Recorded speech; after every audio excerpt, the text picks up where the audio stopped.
en el corazón del México virreinal, en las tierras fértiles y sofocantes que un día se llamarían Morelos, el mundo entero olía a azúcar. Pero era un dulzor corrupto, un aroma empalagoso que no lograba ocultar el hedor metálico de la sangre y el sudor. Este era el reino de las haciendas azucareras, feudos de poder absoluto construidos sobre las espaldas de miles de almas secuestradas de África y de nativos despojados de sus tierras. Y entre todas ellas, ninguna era tan próspera ni tan infame como la hacienda San Gaspar. Era un monstruo de piedra y cal, con un ingenio que gemía día y noche, moliendo caña y vidas con la misma indiferencia. Sus campos se extendían hasta donde alcanzaba la vista, un mar verde de hojas afiladas que cortaban la piel, bajo un sol que no conocía la piedad. La vida aquí se medía en zafras, en toneladas de azúcar exportadas a Europa, y en el número de cuerpos que se arrojaban a fosas sin nombre al final de cada temporada. El dueño y señor de este infierno era don Diego de Mendoza y Alcázar, un hombre cuya crueldad era tan vasta como sus tierras. Para él, las personas esclavizadas no eran humanas, eran piezas de ébano, unidades de trabajo en sus libros de contabilidad, menos valiosas que sus caballos de pura sangre. La jornada en San Gaspar comenzaba antes del amanecer, con el sonido de la campana y los gritos de los capataces. Hombres y mujeres eran conducidos a los cañaverales, donde trabajaban más de 14 horas seguidas, armados solo con un machete. El calor era un enemigo físico, la humedad se pegaba a la piel y la sed era una tortura constante. Cualquier signo de agotamiento, cualquier pausa no autorizada, era castigado con una ferocidad diseñada para aterrorizar. El látigo era la herramienta principal de comunicación, sus chasquidos una parte tan natural del paisaje sonoro como el canto de las chicharras. En este mundo de miseria calculada, existía una mujer. La historia no se ha molestado en recordar su nombre africano, pues para sus captores no era más que una propiedad sin rostro. En los barracones, los espacios oscuros y hacinados donde dormían los esclavos, la llamaban simplemente ella. Era una presencia silenciosa, de una belleza que parecía fuera de lugar en medio de tanta fealdad. Sus ojos, profundos y oscuros, guardaban la memoria de un mundo perdido, de una libertad que le había sido arrancada. Trabajaba en la casa grande, en las cocinas, un destino considerado por algunos como una bendición, pues la libraba del sol inclemente.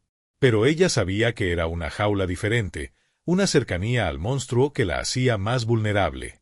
Desde la cocina, escuchaba las risas de los amos, el tintineo de sus copas de plata, mientras su gente moría en los campos. Cada aroma de los banquetes que preparaba era un insulto a los estómagos vacíos de sus hermanos y hermanas. Su vida era una herida abierta, pero en medio de ese dolor había encontrado una única razón para seguir respirando, un secreto que atesoraba más que su propia vida. Un amor, un ancla en medio de la tormenta, que pronto se convertiría en la chispa que incendiaría el mundo. Acabas de entrar en el mundo opresivo de la hacienda San Gaspar, pero esta es solo la introducción. La historia de ella es la historia de una resistencia inimaginable que nació en las profundidades de la desesperación. Para descubrir cómo una sola mujer desafió a un imperio de crueldad, suscríbete a nuestro canal. Haz clic en el botón de suscribir y activa la campana para no perderte ningún capítulo. En un lugar diseñado para despojar a las personas de su humanidad, el acto de amar era la forma más profunda de rebelión. El amor era un lenguaje secreto, un territorio interior al que los amos no podían acceder. Y el refugio de la mujer de nuestra historia tenía un nombre, Kwame. Él era un hombre alto y fuerte, cuyos músculos habían sido forjados en los cañaverales, pero cuya mirada conservaba una gentileza que el látigo no había logrado borrar. Provenía de un pueblo guerrero, y en sus ojos aún ardía el fuego de la libertad. Se habían conocido en la hacienda, dos almas perdidas que se reconocieron en el dolor del otro. Sus encuentros eran robados, preciosos y peligrosos. Ocurrían en la oscuridad de la noche, lejos de los ojos de los capataces, en un pequeño rincón oculto detrás de los barracones o en la linde del cañaveral, bajo el amparo de la luna. Allí, por unos breves instantes, no eran esclavos. Eran un hombre y una mujer. Kwame le contaba historias de su tierra, de los grandes árboles baobab y de los ríos caudalosos. Le hablaba de su familia, de su linaje, reconstruyendo para ella el mundo que les habían arrebatado. Ella, a su vez, compartía el silencio de su dolor, un silencio que él entendía sin necesidad de palabras. En sus brazos, ella encontraba una paz que creía perdida para siempre. Sus manos, callosas por el machete, eran increíblemente suaves cuando acariciaban su rostro. Ellos no solo compartían amor, compartían un sueño. Un sueño que era susurrado como una oración prohibida, la libertad. Soñaban con escapar, con huir hacia las montañas del sur, donde se decía que existían palenques, comunidades de cimarrones que vivían libres y se gobernaban a sí mismos. Era un sueño casi imposible, una quimera en medio de la pesadilla. La vigilancia en San Gaspar era implacable, y el castigo para los fugitivos era la muerte, una muerte lenta y ejemplar para disuadir a otros. Pero la esperanza, por más frágil que fuera, era lo único que los mantenía vivos. Planeaban en susurros, estudiando las rutinas de los guardias, ahorrando pequeños trozos de comida, preparándose para una oportunidad que quizás nunca llegaría. Este amor no pasó desapercibido.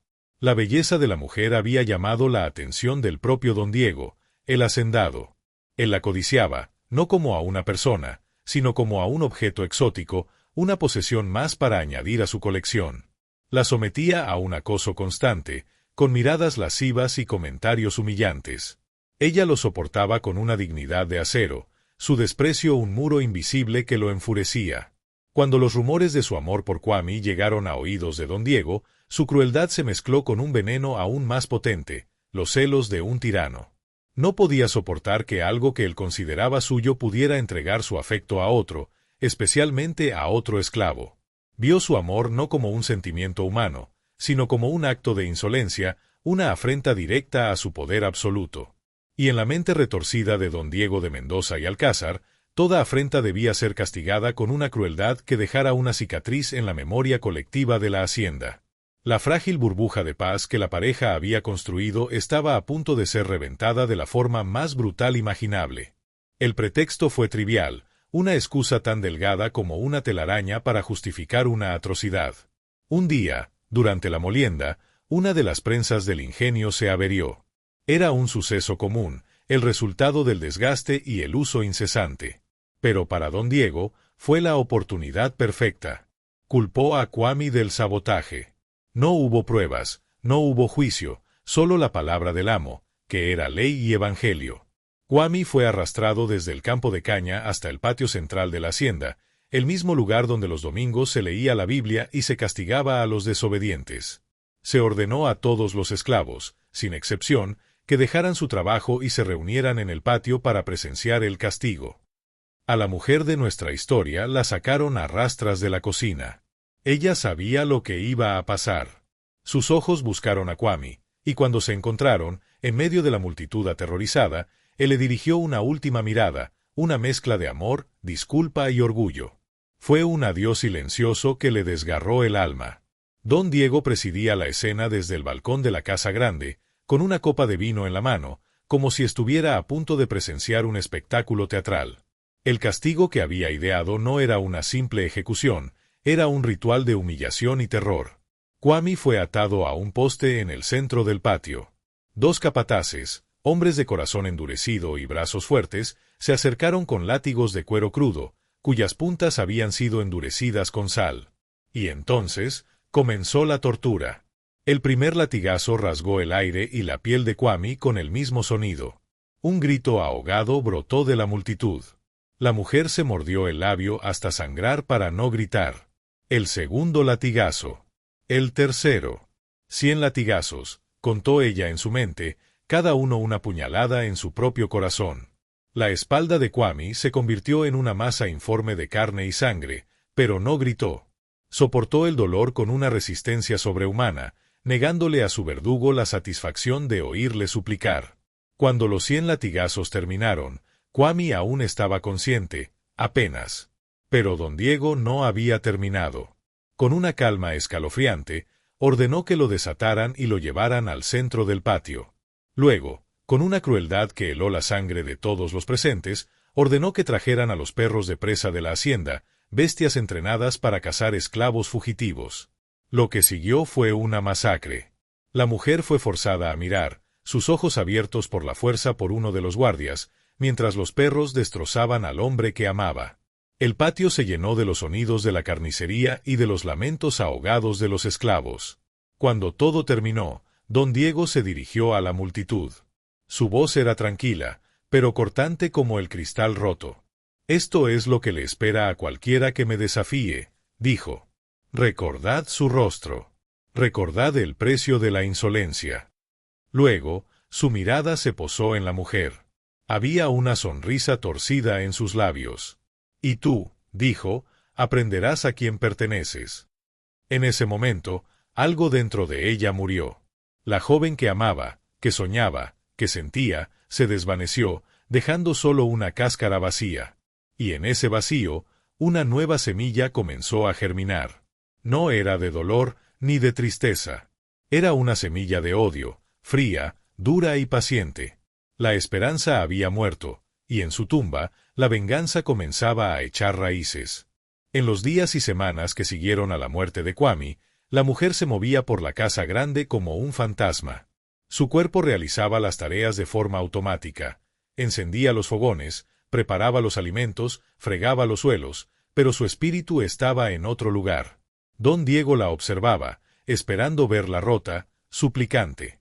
Pero en lugar de lágrimas, encontró un vacío impenetrable en sus ojos, una calma que lo inquietaba más que cualquier arrebato de dolor. No entendía que su crueldad no la había destruido, la había transformado. Había forjado un arma. Su dolor no se disipó, se transmutó. Se convirtió en el combustible de un propósito único y absoluto. Cada risa de don Diego, cada orden arrogante, cada muestra de su poder, era una gota de aceite sobre las brasas de su odio. Pasaba sus noches en vela, no llorando, sino pensando, planeando. Sabía que una rebelión abierta era un suicidio. Eran superados en número y en armas. Su venganza tenía que ser silenciosa, sutil y devastadora. Tenía que venir desde el corazón mismo del poder del hacendado, su propia casa, su propia cocina. Fue entonces cuando recurrió a un conocimiento que yacía latente en lo más profundo de su ser, un legado transmitido por su abuela en África, una mujer que había sido curandera y conocedora de los secretos de la tierra. Recordó las historias susurradas sobre plantas que podían curar y plantas que podían matar. Plantas que no dejaban rastro, cuyos efectos podían confundirse con una enfermedad repentina. Este conocimiento ancestral, que el hombre blanco despreciaba como brujería, se convirtió en su arsenal. Empezó a observar el entorno de la hacienda con nuevos ojos. Las enredaderas que crecían en los muros de piedra, las flores silvestres que brotaban en los bordes de los campos, los hongos que aparecían después de la lluvia, todo se convirtió en un objeto de estudio. Se hizo amiga de una anciana indígena que trabajaba en el huerto de la hacienda, una mujer cuya gente había sido diezmada pero que aún conservaba la sabiduría de sus antepasados. Sin revelar su verdadero propósito, la interrogaba sutilmente sobre las propiedades de cada planta. Aprendió a distinguir la hoja que calmaba la fiebre de la raíz que paralizaba el corazón. Descubrió que semillas, si se molían y se mezclaban con la comida, podían causar una agonía que imitaba el cólera. Su mente se convirtió en un catálogo de venenos. Eligió su arma con cuidado. Un hongo de apariencia inocente que crecía a la sombra de ciertos árboles, conocido por los locales como el aliento del diablo. Su veneno era potente, de acción rápida y, lo más importante, se volvía indetectable una vez cocinado. Durante semanas, recolectó los hongos en secreto, secándolos y moliéndolos hasta convertirlos en un polvo fino e inodoro. Cada noche, en la soledad de su catre, sostenía el pequeño saco de cuero que contenía el polvo, sintiendo su peso, el peso de la muerte que estaba a punto de desatar. No sentía miedo ni dudas, solo una determinación gélida. Su plan estaba tomando forma. Solo necesitaba la oportunidad perfecta, un escenario lo suficientemente grandioso para su obra maestra de la venganza. Y pronto, la hacienda misma se lo proporcionaría. La oportunidad llegó con el anuncio de la fiesta de Santiago Apóstol. El 25 de julio era una fecha marcada en rojo en el calendario de la élite colonial. Era un día de misas, procesiones y, sobre todo, de ostentación. Para don Diego de Mendoza y Alcázar, era la ocasión perfecta para exhibir su riqueza y su poder. Anunció que organizaría el banquete más suntuoso que la región hubiera visto jamás. Las invitaciones fueron enviadas a las 11 haciendas más importantes de los valles de Morelos y Cuautla. Los invitados serían los hombres más poderosos de la región, los 11 hacendados que, junto con don Diego, formaban una hermandad de tiranos. Eran sus socios en los negocios, sus rivales en la opulencia y sus iguales en la crueldad. 12 amos, 12 monstruos, reunidos bajo un mismo techo. Para la mujer de la cocina, la noticia fue como una señal divina, una alineación perfecta de las estrellas para su oscura venganza. 12 hacendados. El número resonó en su mente. 12 vidas por la vida que le habían arrebatado. Su plan, que hasta entonces había sido una idea abstracta, se cristalizó con una claridad aterradora. El banquete sería su escenario. La comida que ella misma prepararía sería su arma. Y los 12 hombres más odiados de la tierra serían sus víctimas. La casa grande se convirtió en un hervidero de actividad. Llegaron cargamentos de vino de España, de especias exóticas, de las mejores carnes y aves. Se pulió la plata hasta que brilló como un espejo, se extendieron los manteles de lino más finos. La mujer participó en los preparativos con una eficiencia impecable. Nadie podía adivinar la tormenta que se agitaba detrás de su rostro impasible. Observaba cada detalle, planificando su ataque con la precisión de un general de ejército. Identificó el plato perfecto para su veneno, un mole espeso y oscuro, el plato estrella del banquete, una receta familiar de los Mendoza que se serviría exclusivamente en la mesa principal, la mesa de los 12 hacendados. Su sabor fuerte y complejo enmascararía cualquier matiz extraño. La víspera de la fiesta, mientras la hacienda dormía, ella se deslizó fuera de los barracones. Bajo la luz de la luna, realizó un pequeño ritual. No rezó al Dios de sus amos, el Dios que permitía tanto sufrimiento. Susurró los nombres de sus antepasados, los nombres de los orizas y el nombre de Kwame. Pidió fuerza, no perdón. Pidió que su mano no temblara. Al amanecer del día de Santiago, regresó a la cocina. El aire estaba cargado de emoción y nerviosismo. Para los amos, era un día de celebración. Para ella, era el día del juicio final.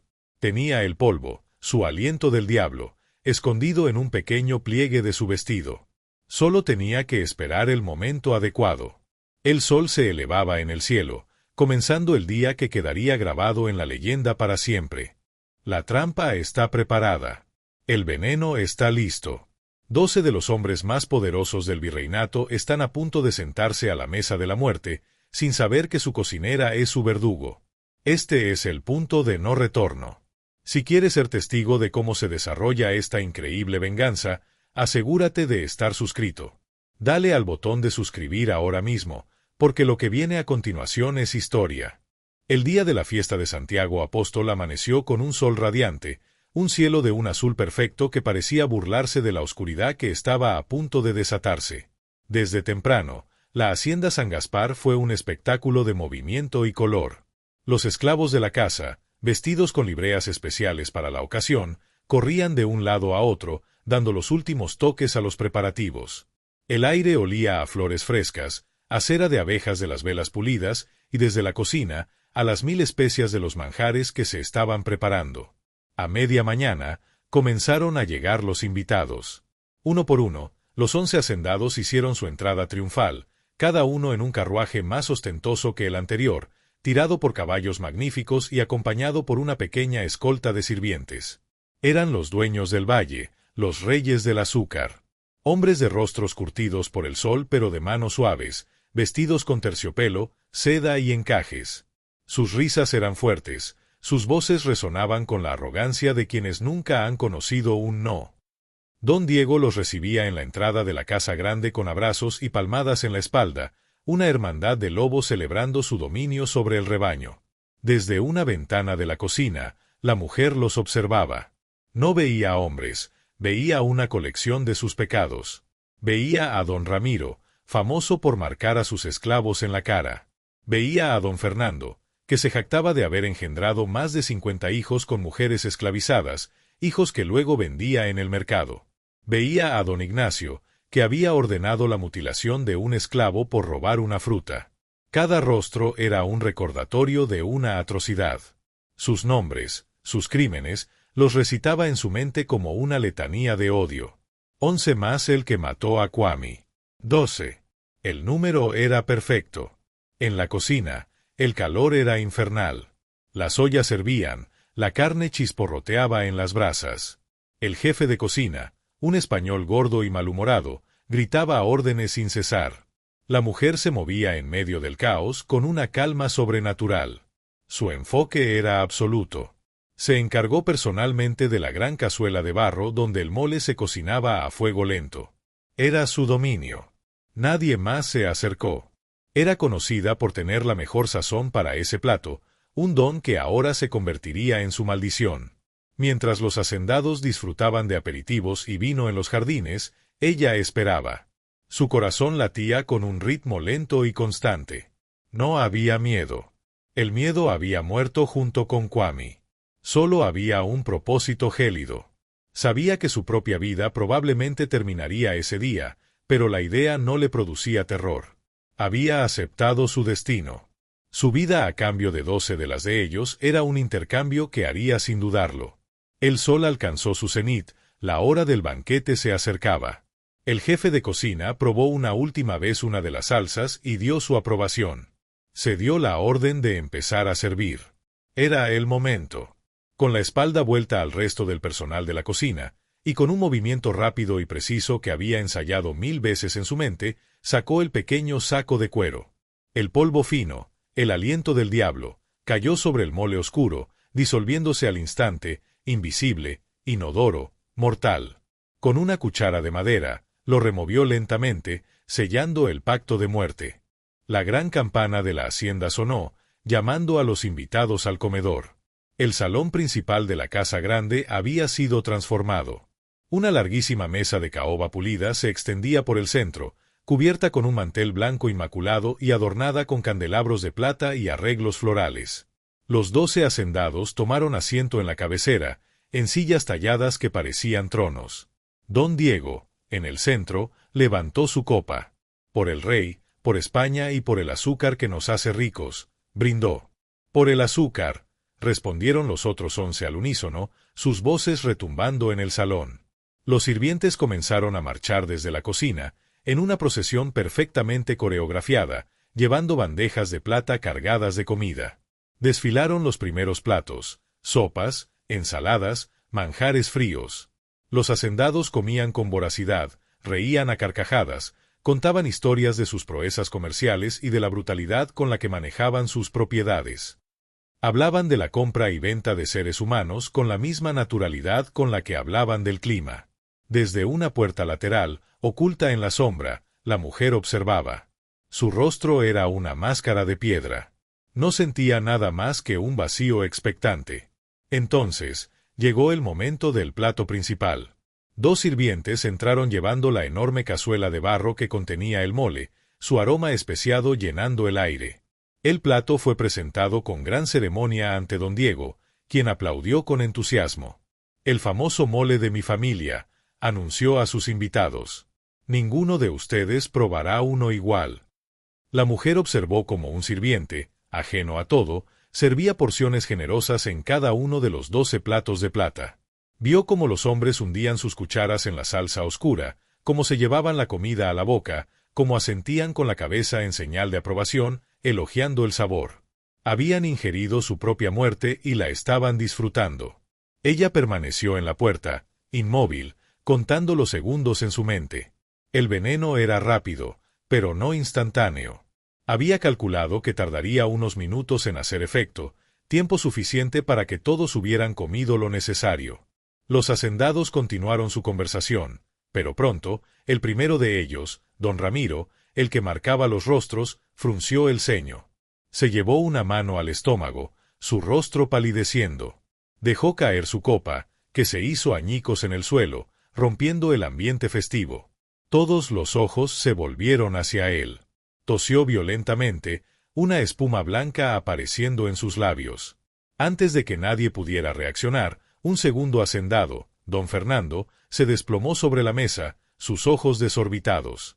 El pánico comenzó a extenderse como un reguero de pólvora.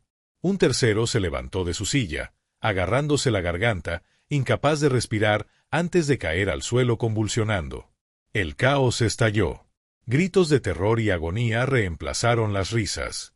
Los hombres que minutos antes eran los amos del universo ahora se retorcían en el suelo, sus cuerpos sacudidos por espasmos violentos, sus rostros contraídos en máscaras de horror. Don Diego, el último en sentir los efectos, miró a su alrededor con incredulidad, viendo a sus amigos morir. Sus ojos, llenos de pánico, buscaron una respuesta y se encontraron con la mirada fría y vacía de la mujer en la puerta. Y en ese instante, antes de que el veneno cerrara su garganta para siempre, lo entendió todo. El gran comedor se había transformado en un matadero. En menos de 10 minutos, el silencio cayó sobre el caos, un silencio pesado y antinatural. Los 12 hombres más poderosos de la región yacían muertos, sus cuerpos esparcidos por el salón en posturas grotescas, sus trajes de seda manchados de comida y fluidos corporales. Los otros invitados, las esposas, los hijos y los socios menores que se sentaban en otras mesas, estaban paralizados por el horror, sus gritos ahogados en sus gargantas. El personal de servicio corría en pánico. En medio de la histeria, solo una figura permanecía en calma. La mujer dio un paso adelante desde la puerta, saliendo de las sombras y entrando en la luz del salón. Caminó lentamente, con una dignidad regia, entre los cuerpos de sus víctimas. No había triunfo en su rostro, ni alegría, ni odio. Solo una quietud profunda, como la calma que sigue a la más violenta de las tormentas. Se detuvo junto al cuerpo de don Diego y lo miró fijamente. «Esto es por Kwame», susurró, su voz apenas audible, no para que nadie la oyera, sino para sí misma, como el cierre de un círculo.